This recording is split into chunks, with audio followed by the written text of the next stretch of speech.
Salekasa police station हद्दीतील हलबीटोला येथे एक धक्कादायक घटना घडली।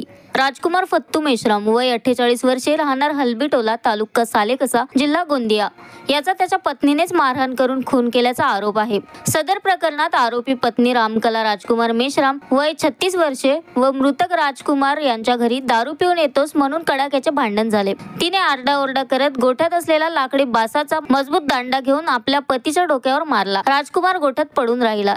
त्याला योग्य ते उपचार न मिळाल्याने रात्रभर त्याच अवस्थेत पडून राहिल्याने त्याचा मृत्यू झाला। या प्रकरणात सालेकसा पोलिसांनी रामकलाला अटक केली असून पुढील तपास सालेकसा पोलीस करीत आहे।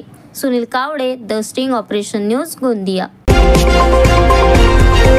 द स्टिंग ऑपरेशन न्यूज, सत्याचे दुसरे नाव, अन्यायावर लेखणीचा घाव।